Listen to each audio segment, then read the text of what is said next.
আসসালামু আলাইকুম। আশা করি সকলেই ভালো আছেন। শত ব্যস্তর মধ্যেও একটা ভিডিও করতেছি। অনেকে জিজ্ঞাসা করে যে যাত্রী যায় ভিডিও দিয়েন ভাই, যাত্রীর সাথে সাক্ষাৎ হয় যখন ভিডিও করেন।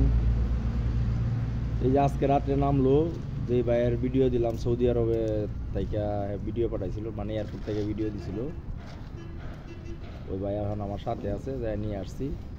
নিয়ে এসে যে আমার কোম্পানিতেই তারে কালকা সকাল থেকে আল্লাহ জিরম করে ডিউটি। কীভাবে কি আসলো, কেমনে আসলো, কিভাবে দেখা হয়েছে, কিভাবে আমার সাথে কথা হয়েছে, বিস্তারিত আপনি আমার মুখে শুনেন। এই যে উনি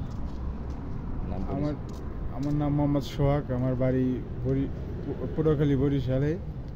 তার সাথে আমার পরিচয় হয়েছে ইউটিউবে, মোবাইলে, অনলাইন থেকে, ঠিক আছে। তারপরে তার সাথে যোগাযোগ করলাম, সে যেভাবে বললো তারভাবে আমি ফাইল তার কথা মতন আমি জমা দিলাম।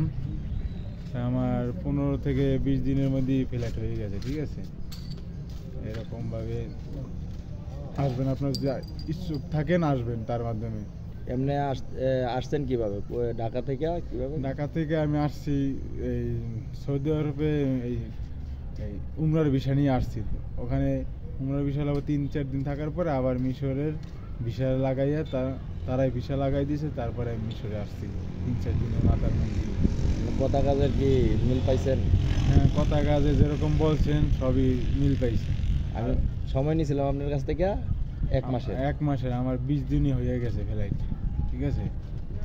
এমনি যে আইসাহেরা টাকা বেশি চাইছি কিংবা কোনো কিছু এরকম কিছু হয়েছে? না, এরকম কিছুই হয় নাই।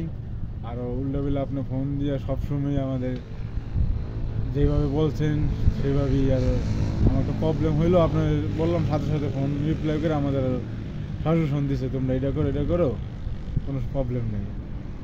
কথা কাজে সব মিল পাইছি, ঠিক আছে। আজকে রাত্রে তো আয়া পড়ছেন না? আজকে আসছি। হ্যাঁ জি, আজকে রাত্রে আসছি। এই যে নিয়ে আসলাম কিছুক্ষণ আগে, নিয়ে আইসাহেরা বসে রয়েছি, তো ভাবছি যে একটা ভিডিও দেই। বিকালবেলা একসাথে বসে রয়েছি এখানে। এই যে মিশরের পরিবেশ। তাই কেউ যদি আসতে চা, অনেকেই হয়তো ফেসবুক, ইউটিউবের মধ্যে ভিডিও দেখে ভয় পা, কার কাছে টাকা দিব, চিনি না, জানি না। আপনি কি আমার চিনতেন?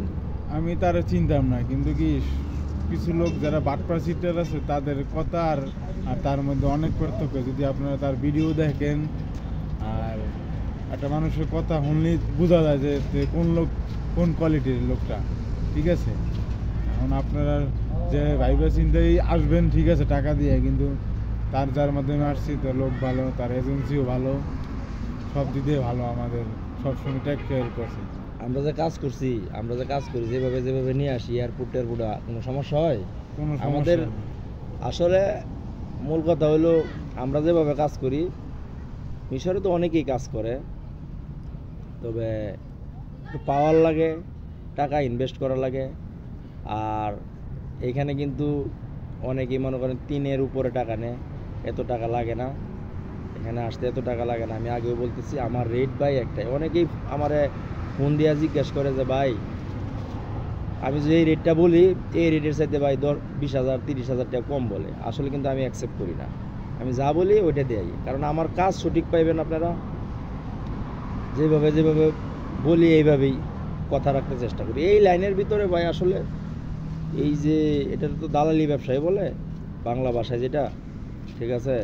এই মেন পাওয়ার ব্যবসার মধ্যে কথা কাজে শতভাগ মানে ঠিক রাখতে পারে না কেউ।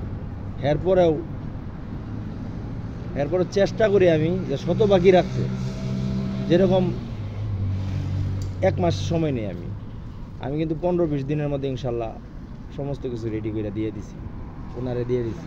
এবং কি ওনারে না, যারা আসে সবাইরই, ঠিক আছে না? হ্যাঁ, ঠিক আছে। কথা আরো কিছু বলবেন? আমি চাই ভাই, তারা যদি আপনারা যদি মিশরে আসতে চান আসেন, তার মাধ্যমে সে লোক ভালো আছে।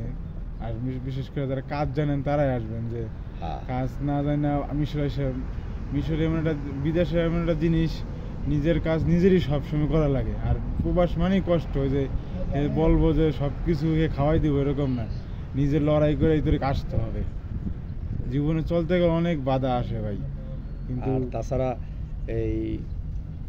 এইখানে মনে করেন একটা কথা কি, আমি বারবার বলি, এটা ওনারাও বলছি, আমি প্রথমে কিন্তু জিজ্ঞাসা করি যে গার্মেন্টসের কাজ জানেন কিনা। যারা গার্মেন্টসের কাজ জানেন শুধু ওরাই আসবেন, আর যারা মেশিন চালাইতে পারেন অপারেটর ওরাই আসবেন, কারণ ওরা আইলে 2 পয়সা কামাইতে পারবেন এখানে। ঠিক আছে। আর যদি কাজ না জানেন, হেল্পার, ওই ফুড প্যাকেজিং, তারপরে সুপার মার্কেট, পরে হোটেল রেস্টুরেন্ট, এগুলো ভাই একদম ভুয়া কথা। কি ঠিক ভুয়া আছে। কথা না? আর মনে করেন অনেকজনের কাছে হেল্পারের কাজ শিখে নিন, কিন্তু ওটা হয় না। ঠিক আছে, বিদেশের বাড়ি হয় না। বিদেশের বাড়ি মেইন শব্দ হইছে কাজ জানা থাকলে তার ভাতের অভাব নেই বিদেশের বাড়ি। আপনার এখানে হেল্পার অনেকজন কয় না আমি টুকটাক কাম করি, অনেকজনে বলে, অনেক দালালি বলে, আমাদের সাথে যারা আসছে অনেকের লোক ছিল, অনেকজনে 3 লাখ 3.5 লাখ করে ওটাই আনছে, কিন্তু তারা কাজ জানে না। প্রসেস জিজ্ঞেসছি আমি, বলি একটা, বলে আমার আর একটা, কিন্তু তারা নিয়ে আরও যে নিব তারও বিপদে পড়বো, আর যে বাংলাদেশ থেকে যাবে তারও বিপদ হইব।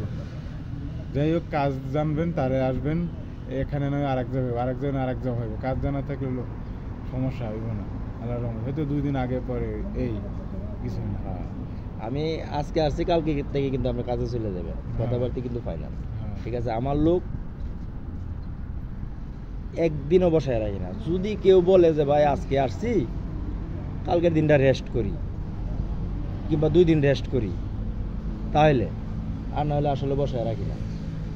ঠিক আছে, তো আশা করি সবাই বুঝতে পারছেন। তো ভালো থাকবেন, আমার জন্য দোয়া করবেন। ভাই এই লাইনে ব্যবসা করলে কেউ ভালো মন্তব্য করব, কেউ খারাপ মন্তব্য করব। ঠিক আছে, ওই খারাপ মন্তব্যর জন্য যে আমি পিছিয়ে যাবো তা না, কারণ আমি জানি আমি সঠিক এবং সঠিকভাবে কাজ করতেছি। যখন আমি খারাপ কিছু করব তখন আমার মনেই প্রশ্ন উঠবে, আমার মনেই প্রশ্ন করবো যে তুই খারাপ করতেছিস। হ্যাঁ, আমি খারাপ করতে চেষ্টা করি না, কারণ খারাপই মানুষের সাথে খারাপই করে দুনিয়া সাইডে চলে যেতে হবে, এটাই বাস্তব। ঠিক আছে, কেউ থাকবো না, তখন কিন্তু ধরা খাইতে হবে একদিন না একদিন। ঠিক আছে, তো যাই হোক, ভালো থাকবেন আর আমাদের জন্য দোয়া করবেন। আসসালামু আলাইকুম।